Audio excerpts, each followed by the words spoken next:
कळवण तालुक्यासह संपूर्ण पश्चिम पट्ट्यात 4 ते 5 दिवसांपासून पावसाने रुद्ररूप धारण केलंय। रात्री आणि दिवसभर कोसळणाऱ्या मुसळधार पावसामुळे नदी नाले ओढे तुडुंब वाहून लागले असून अनेक ठिकाणी पूर सदृश्य परिस्थिती निर्माण झाली आहे। शेतकऱ्यांनी अवघे 7 ते 8 दिवसांपूर्वी खरीपाच्या पेरण्या उरकल्या होत्या, मात्र 4 ते 5 दिवसांपासून सुरू झालेल्या मुसळधार पावसाने शेतशिवार जलमय झाले, तर काही ठिकाणी शेताचे बांधे फुटले व अनेक शेतातून पाणी वाहून गेल्याने बियाणे व खते वाहून गेली आहे। पेरणीचा खर्च निघेल की नाही या चिंतेने शेतकऱ्यांच्या डोळ्यात पाणी आलंय, तर एका बाजूला पाऊस आल्याने आनंद अश्रू बघायला मिळत आहे। पुण्यात खोरे परिसरातील अनेक रस्ते पाण्याखाली गेल्याने दळणवळण पूर्णपणे ठप्प झाले।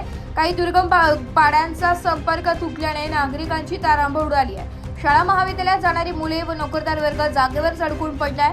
पावसाचा जोर इतका होता की अनेक गावात घरांमध्ये चाळीत पाणी शिरलंय, तर अजून काही तास नाशिक घाट माथ्यावर अतिवृष्टीचा ऑरेंज अलर्ट जारी करण्यात आलाय। नागरिकांनी विनाकारण घराबाहेर पडू नये, नदी नाल्यांच्या पुलावरून वाहतूक करू नये असे आवाहन प्रशासनाने केलंय। काही दिवसांपूर्वी वरुणराजाची वाट पाहणारा बळीराजा आज त्याच्याच तडाख्याने हवालदिल झालाय।